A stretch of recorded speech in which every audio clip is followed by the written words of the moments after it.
Let's dig into pillar number 2, food. We want to make sure we have a good relationship with food. And that may sound a little silly, but at the same time, we have a very busy schedule. Everybody does. But we all have the same 24 hours in the day. So making sure that we're addressing our nutrition with appropriate attention as well as diversity. Starting with real food, as I mentioned earlier, is a very important piece of the puzzle. Getting a list is a great way. Looking at your proteins, so your meats, your beans, legumes, those sorts of things, nuts and seeds. We want to look at what do you like from those options. Make that list. Next, we're going to have some overlap here with some of these things. So your carbohydrates, we want to look at vegetables first. Okay, that's your primary focus. Fruits are a close second. We want to limit the processed foods. So grains, we're okay with. Think about as far as healthier options for grains, things like quinoa, things like brown rice, things like oatmeal. Those are going to be some good options on your complex carbohydrates. But again, vegetables, fruits, and then your complex carbs. Some other root vegetables that would be good to think about, or in the ground veggies, are things like sweet potato, red potato. Those are great ways to get good carbohydrate in your system that are going to be slower reacting in your body. It's not going to spike your insulin levels. So that's your carbohydrate list. From there, we want to look at the fats. Now, like I said, there's some overlap here from proteins and fats that we look at with real foods. Those nuts and seeds are going to be in that column as well. That doesn't mean eat them twice. That just means you're getting 2 sections of our nutrients in one shot there. Other healthy fats you're going to get from olive oil or olives themselves, and then healthier oils like sunflower seeds, sunflower seed oil. Those sorts of things are going to be really good for you to get in there. Flaxseed, chia seed, those are great options to get into your system to give you a good source of healthy fats. From there, we want to look at herbs and spices. I talked earlier about seasoning our foods with real options. Those herbs and spices, your rosemary, your thyme, all those things that are going to have some great variety of flavors for you that are going to help your foods taste better, help you enjoy them more without adding a lot of calories. Salt and pepper is fine to use as well. If you're using salt, the Himalayan sea salt, that pink salt, is going to be a good option. It's not that we want to put it on everything, but if you're going to use it, that's going to be a healthier option to put on your foods. Then we want to look at what are you doing to balance your stomach out as far as your digestion and absorption. Probiotics are a very important piece of that puzzle. Probiotics you can get from our raw apple cider vinegar. You can get that from things like kombucha, kimchi, sauerkraut.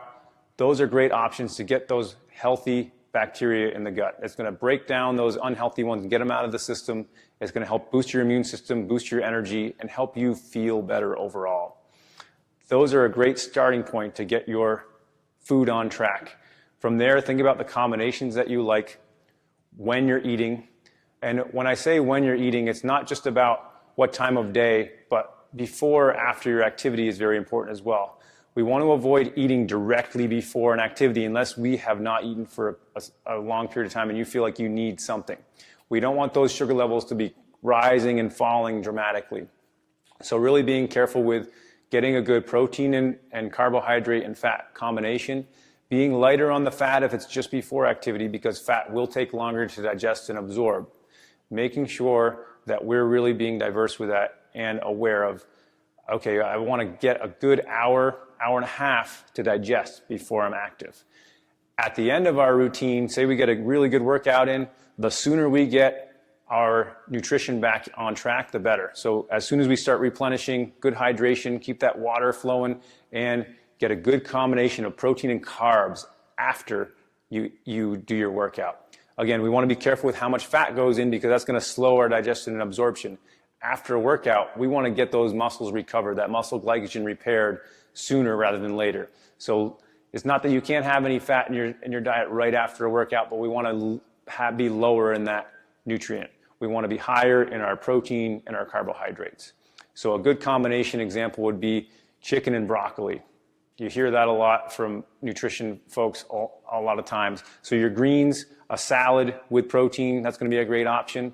A protein shake, being aware, again, that's not a real food, I realize it's processed to some degree. You want to get a protein that is a really good quality protein without a lot of extra stuff in it.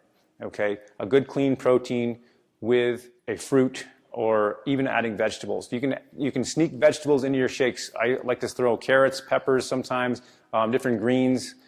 Those are great ways to get your extra veggies in.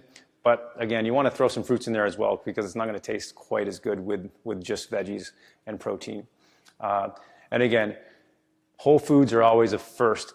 Right after your workout or first meal of the day are going to be your best times to get a protein shake if you are looking to get one in, because it's when your body's been fasting, or as far as your first meal of the day, or your body needs it quick. So being liquid form, it's going to be broken down. It's going to be getting in your system a little quicker. So those are a great starting point to look at your healthy foods and what's going to work best for you. Think about when you're eating. Think about the block of time in the day. So if you're going beyond 10, 12 hours of eating time during your day, try to limit that a little bit.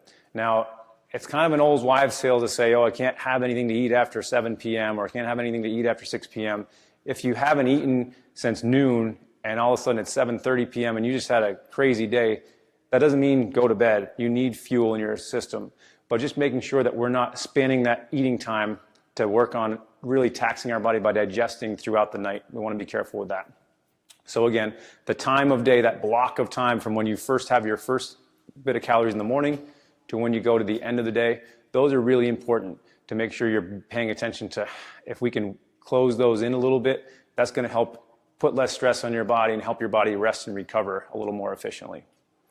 Those are a good starting point. Make sure that you are tracking what foods do feel good for you as well. Just because it's on your list of foods that you think you really like and that are healthy, if all of a sudden you have a stomach ache or you're having to go to the bathroom 5-10 minutes after eating something, that's an indication that even though it's a healthy food, it's not a healthy food for you.